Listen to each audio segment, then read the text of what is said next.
This is the Passive Income Attorney Podcast, where you'll discover the secrets and strategies of the ultra wealthy on how they build streams of passive income to give them the freedom we all want. Attorney Seth Bradley will help you end the cycle of trading your time for money so you can make money while you sleep. Start living the good life on your own terms. Now, here's your host, Seth Bradley. What's up, Law Nation? It's time for another awesome episode. As high income earning professionals, Uncle Sam certainly tends to get more than a fair share of our hard-earned cash. But what if I told you that by investing more money into real estate, that you'd actually be able to take home even more money from your W-2 paycheck? Which of course you could take that and invest more, create more passive income, and by doing so, create more time and more freedom. You'll also learn how you can leverage LinkedIn to reach more clients, build your practice, and take your business to the next level. Today's expert guest is the cost segregation king, the LinkedIn master of masters, the one and only Yonah Weiss. Yonah is a powerhouse of property owners' tax savings and has saved his clients tens of millions of dollars. He's a cost segregation expert at Madison Specs, which has completed over 14,000 cost segregation studies in all 50 states. All right, let's go. Yonah, welcome to the show, man. Hey, what's going on, Seth? Thanks for having me on the show. Oh, absolutely. It's a pleasure to have you on. The cost segregation king himself. In the flesh and blood, on Zoom. On Zoom. Yeah, man. So let's start out with just tell us a little bit about yourself and, man, just feel free to brag. Not much to brag about, honestly, but I have, what can we say? Everyone knows me from social media. Everyone knows me from LinkedIn, especially with regards to cost segregation. But honestly, I've only been, around in that industry for about a little more than 3 years. So it's relatively new to me. I actually went to school in San Diego, grew up in Southern California. So went to college in San Diego. Loved that. But kind of found my journey doing other things. I actually wound up moving to Israel early on, right after college, actually in the middle of college, believe it or not. So that was a really exciting time for me, kind of rebellious because I just wanted to just leave everything behind. And that's a whole chapter in itself.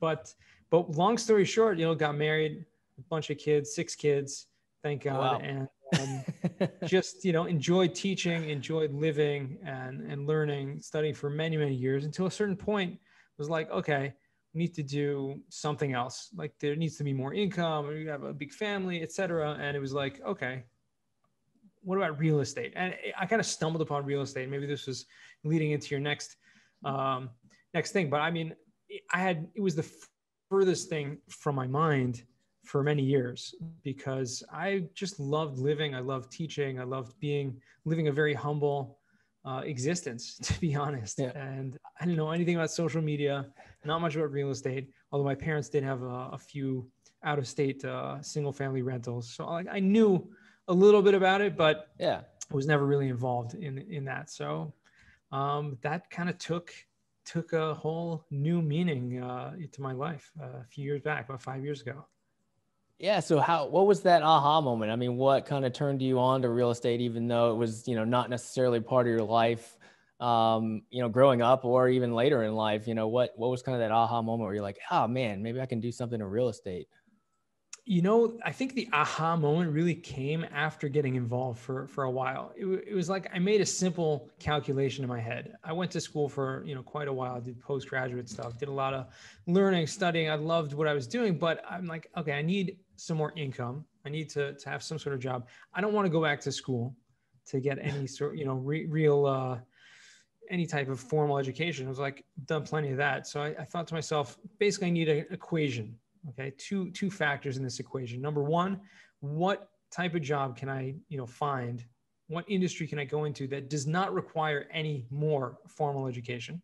I'm a pretty smart person. I learn on the job. I learn, from apprenticing people and hanging around them. So it's like, what type of thing? And then the second part of that equation was what industry is there that has the maximum, roof, right? Maximum potential income. from, that. So I was like, okay, Yeah. I'm not going to be a doctor, lawyer, et cetera. List off things, what not, right? So the what not was a Process big of elimination. Exactly. And then I spoke to a few friends. I had, just kind of bounced the idea off different people. Real estate kept coming up in different ways. So I had a friend right at the beginning who was a good friend of mine. He was in commercial mortgage business for many years, doing financing. He's like, hey, come hang out with me, come work with me. I'll show you the ropes. I'll teach you all about, commercial real estate, all about financing. And that was really eye-opening to me, to the whole industry. And just through the networking and eventually social media and everything, that was really the aha moment where I kept interacting with people that were genuinely trying to grow, growth-oriented people, and genuinely, trying to make a difference in their lives and the lives of others. I was like, okay, this is exactly, the type of people I want to surround myself with. This is the type of environment that has all of those factors that, I thought were, necessary. And then I just kind of jumped in full force. Yeah. Yeah. And I know you're big on, teaching and helping other people, and, you have a passion for that. So how can you relate that to real estate, or how has real estate enabled you to do, to continue doing that? Well, I think a lot of people realize that the education platforms that are out there, Bigger Pockets, and all these podcasts like yours and many others, it's an opportunity to teach people that have no idea certain basic things when it comes to real estate. What about investing? You can invest your money outside of your retirement account, right? Outside of the stock market, outside of Wall Street. There are ways to actually make money. There are ways to, have partnerships. And a lot of these things are they're not taught. Basic finance is not taught. And so what I'm doing now with the cost segregation, this very tax related stuff, also people's brains kind of shut off when they hear taxes, and it's an opportunity to just educate people. So I brought that side of me, that background, which I'm passionate about, and it just kind of merged very well with with the industry in general. Yeah, I mean, it seems like it fits you perfectly, man. I mean, I think that's part of the the allure to you on LinkedIn and on social media. It's like people just see that you're genuine and that, you're really you, you're not trying to be somebody you're not. And that's really important, especially on social media. And I think that's why you kind of have this massive network, because people can read that. Yeah, I agree. And what's amazing to me is that how easy it is, if you're really genuine and you're really out there, consistently trying to help other people, consistently not thinking of yourself first, but really thinking, what can I do to help others? And it's not, like I said, it's very easy to do. It just takes effort, and it's kind of a paradigm shift, mindset shift in doing that. But I've found that has tremendous, 10x return on your investment in the amount of time you spend in helping other people. Yeah. You get back tenfold. Gotcha. Well, let's just jump right into the cost segregation piece then, man. Like, most of our listeners have no idea what that is. They may not have even heard the term before, because they may not even be real estate investors. So what exactly is cost segregation at a basic level to start? Sure. So on a basic level, it's a really cool term, really weird term, really, the IRS came up with. It's an advanced form of depreciation. And so essentially what that allows you to do is to take faster depreciation deductions than you would normally. Okay, so take a step back. Depreciation is a cool tax deduction the IRS gives you if you buy a property. Okay, anything besides your personal residence, any type of property, investment property, business property, when you buy that, you're now allowed to write off the entire value of that building on a 5-year, on a 27.5-year schedule, right? You're allowed to write off the entire value of that property over the course of, however many years they direct. So that's a little bit every single year. Okay. You get a tax deduction, which means you lower your income tax liability. Straightforward. That's depreciation. However, cost segregation is a method of depreciating the property, meaning at different rates, meaning taking different components within the building and finding the values of them, and then taking the tax deductions of those values at a faster rate. Gotcha. So, I mean, it's take it like the name says, man, you just segregate different pieces of the property and depreciate it, on the timeline of that particular piece. Exactly. And the IRS gives clear guidelines to what those pieces are and how can everything be done. So, but it requires, where we come in is it requires an engineer to actually go and identify what those different components in the property are and assign the values to them. And then that allows you then to take those tax deductions at those faster rates. Gotcha. Now is the cost segregation appropriate for every real estate deal? I mean, why wouldn't someone do this on their, their own home or on, just a single family rental? Where is it appropriate to utilize something like this? Sure. So first of all, it can be applied to your personal residence because it's only for rental property income. So depreciation is a tax deduction that offsets rental property income. If you don't have rental property, if you live in the property, you don't get that tax deduction. However, any property can potentially benefit from this because every property gets that depreciation deduction. However, it's really makes more sense on because it's a percentage and because it's a proportion of the purchase price that you can now take at a faster rate. I typically like to look at properties over $500,000 purchase price. So that can very well be single families, especially in California, right? Yeah. However, it can be any type of property, whether it's residential or commercial, right? Retail, office, self-storage, golf courses, you name it, any type of property that whatsoever can benefit from this. Gotcha. Now, it seems like a no-brainer, from the sponsor's perspective, if we're talking about a commercial property or a syndication deal. But where does kind of the passive investor, where did they see this benefit? How does it trickle down to them? Absolutely. So as a passive investor, you get income, right? Return on your investment. You get a lot of times a preferred return, but you get a return on your investment, okay? Whether they're monthly or quarterly or whatever distributions on that. At the end of the year, you've made money from your property, right? From this investment, and you get that money. You also get depreciation. You get a deduction according to your percentage of ownership usually, okay? So if you invested passively and there were 100 other investors with you in this deal and you all get a 1%, whatever, of that ownership, just to keep it simple, you get those return on your investment and you also get the depreciation amount that is proportionate to your investment. Okay. Regular depreciation usually is not enough to offset your income from a property, which is why we have this cost segregation. So it trickles down in that when we're doing accelerated depreciation, typically, and that's what another name for cost segregation is, accelerated depreciation, typically in the first year or even over the first 5 years, we're seeing a complete wipeout or lowering of your taxable liability. So as investors, you're not only getting your return on investment, but you're getting that in the first years of that investment, usually completely tax-free. So think about it like this. Any other type of investment that you would have, whether in the stocks or in a business or anything like that, you make that money, even if you're investing in loans and lending money, that money you're making is taxed, right? And taxed at a high rate. If you're investing in, other types of real estate like fix and flips, that's also, it's ordinary income. It's taxed at high rates. Depreciation is to offset the rental income. So you can actually use the extra depreciation from one property to offset income from other rental properties as well. So those are the two main benefits of a passive investor, is that not only you get, your income from this property tax-free, but if you have other real estate investments, it can also help to offset the income from other properties as well.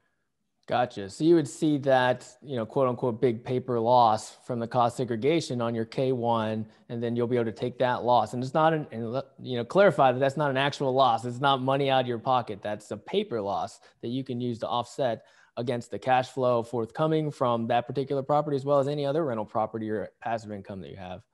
That's correct. And I will add one more thing, but although this is, kind of parenthetical, but if you are a real estate professional, which is a status by the IRS that they require anyone who is spending the majority of their time involved in the real estate trade or business. So if either you or your spouse fits that definition, you can now use any extra deductions from depreciation or cost segregation to offset your ordinary income as well from any other source. So that is an extra added benefit for a passive investor, that if you are a passive investor, but you also are a real estate professional and are involved in real estate full time, you just happen to be investing passively in other deals, you can use that extra depreciation to offset your ordinary income. So that's probably the number one benefit.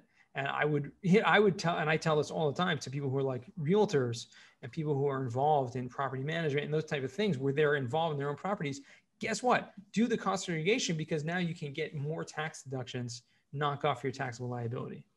Yeah, I mean, that could be potentially really powerful, especially for some of our listeners that are doctors or lawyers, right? So you're saying if let's say one of our listeners is a doctor and their significant other is qualified as a real estate professional, they'll be able to offset, the cost segregation, depreciation, as well as any, all those paper losses against their W-2 income. Yeah, it's huge. And wow. I talk to people, more and more people are coming to me saying that they're retiring because they've made the calculation. They see the benefits of having not to pay little to no taxes is far more than the income that they would have made from their W-2 job that's going to be taxed. Right. Yeah. I mean, that's incredibly powerful, again, especially because a lot of these folks are high income earning professionals, and they're getting taxed to death on their W-2 jobs.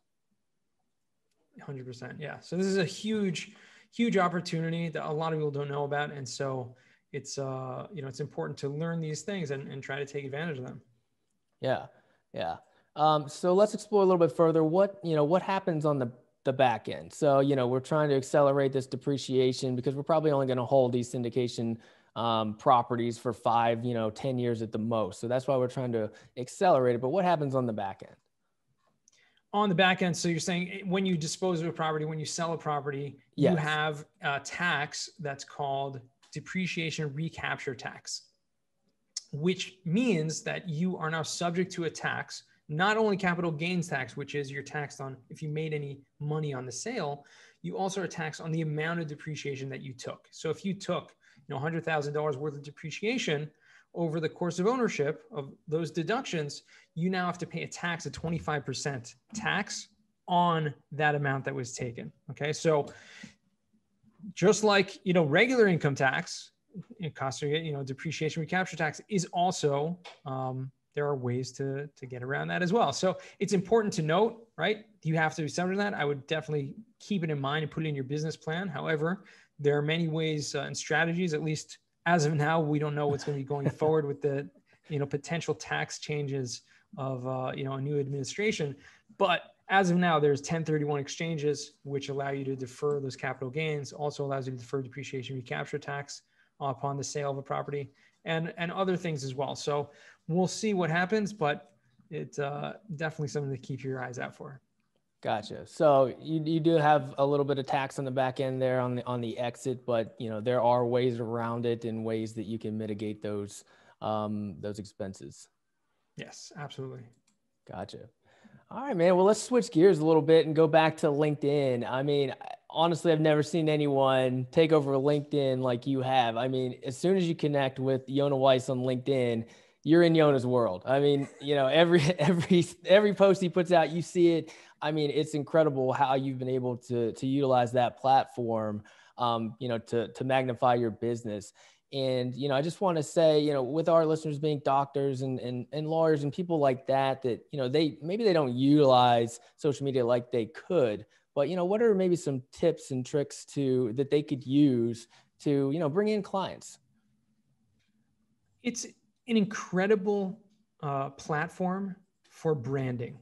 Okay. And for, business to business, but branding more than anything else. What I mean by branding is when people see you, and as not just having a profile, an updated profile, which is really, really important to have an updated profile and have, not just a professional picture, but to have clearly in your bio or in your about section, in your tagline, right? That title underneath your name, it shows people who will click on your profile, who you are, what you do, and more importantly, how you can help them. Okay. This is huge for anyone who's a doctor or anything. What it is, people start to know. And guess what? If you go ahead and search your name in Google, okay, and you have a LinkedIn profile, chances are unless you have like an extremely common name, But if you put your name into Google right now, and anyone who's listening to this, you can stop, right? Pull over the side of the road and, and put your name into Google and find out what comes up in the first page. Most likely is going to be, if not the first result, in the first page for sure, is going to be your LinkedIn profile, which means anyone who's going to search your name, that's what they're going to find. Guess what? When people want to find out about you, they're going to click on the top result or the top results to learn more about you. So if your LinkedIn profile, and especially even in that on Google itself, a lot of times it doesn't just have your name. It all will have your title, have a little bit about your bio in there as well. So people can already just from that first search know about you and verify, oh, this is the person I was thinking about or I heard about.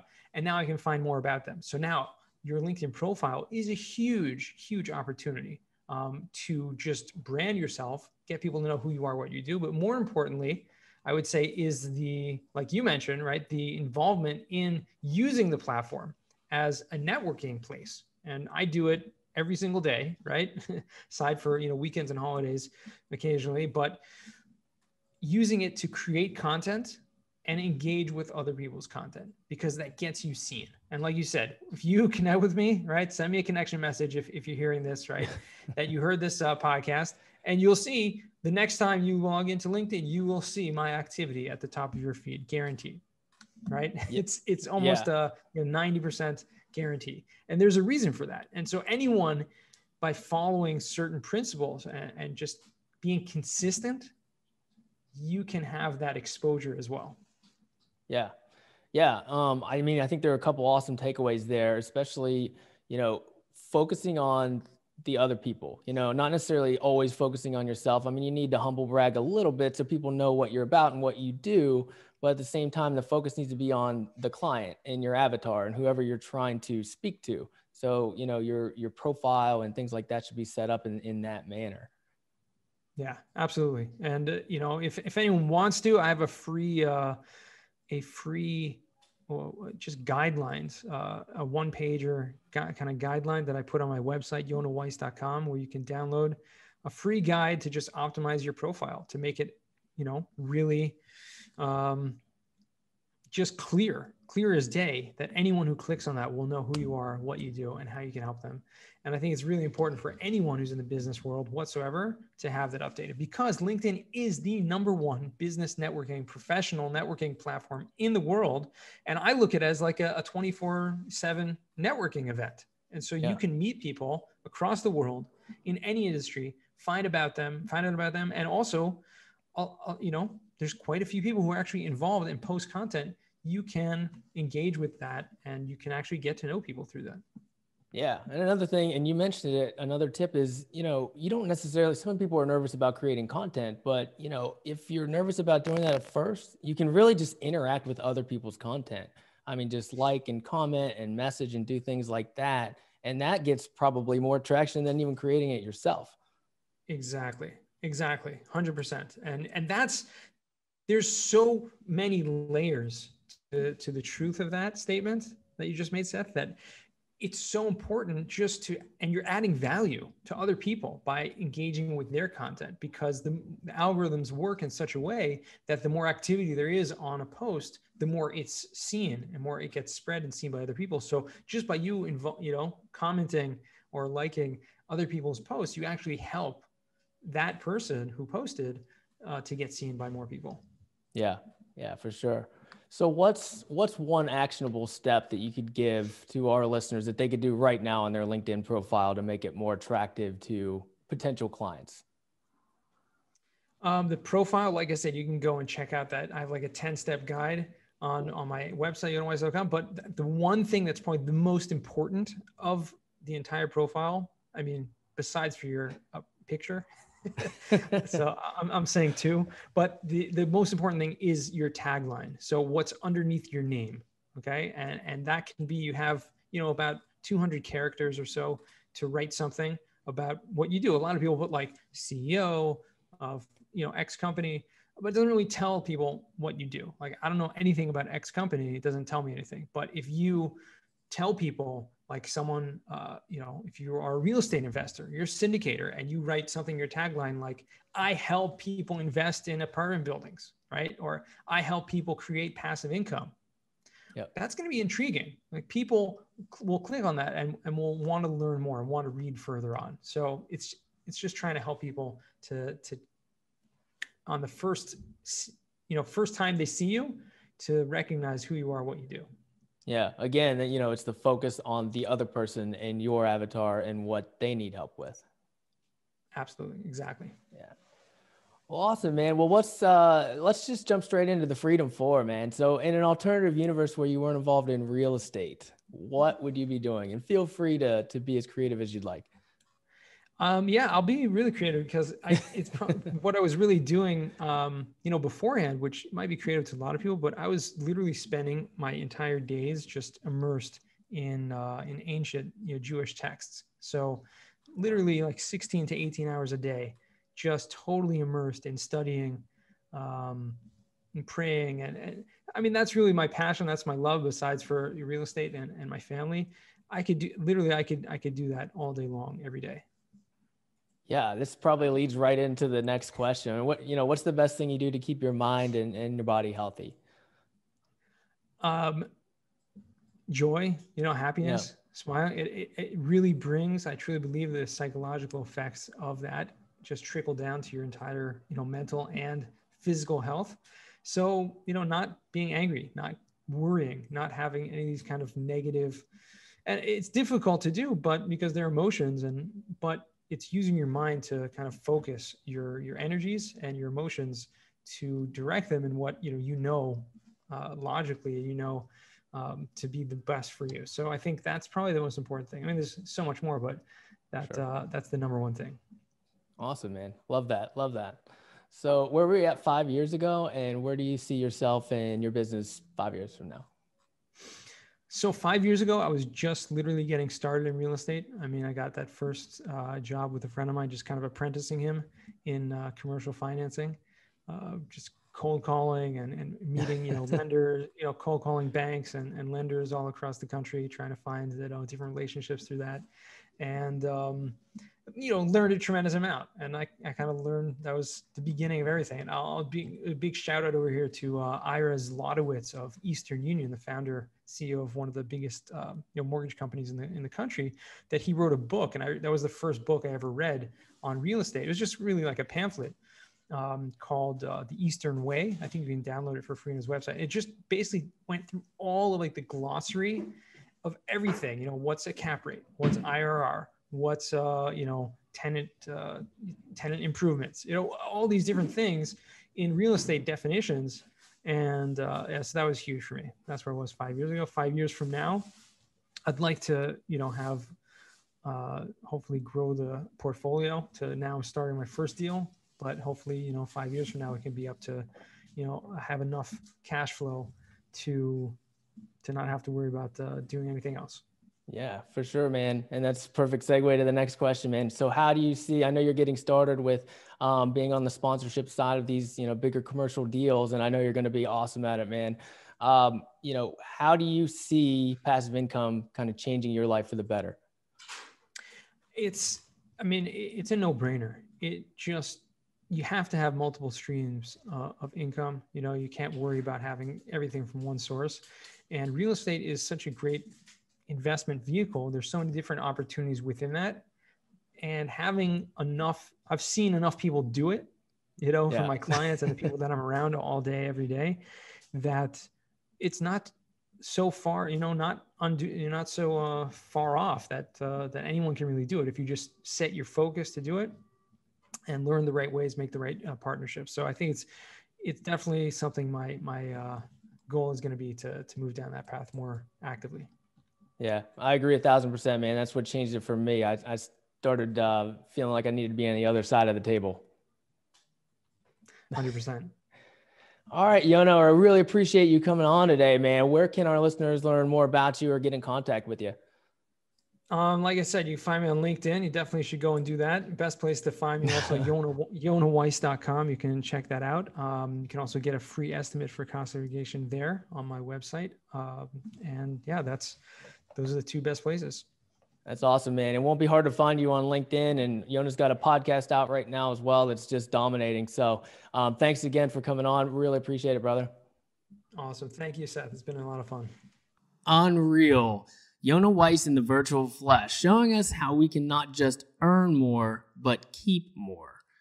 To learn more about keeping more, check out our free passive investing guide at passiveincomeattorney.com, which is a guide to help you get started in investing in alternative assets such as real estate. Until next time, guys, enjoy the journey. Thank you for listening to the Passive Income Attorney Podcast with Seth Bradley. Do you want more ideas on how to generate multiple streams of passive income? Then jump over to passiveincomeattorney.com for show notes and resources. Then apply for the private Facebook community by searching for the Passive Income Attorney on Facebook. And we'll see you on the next episode.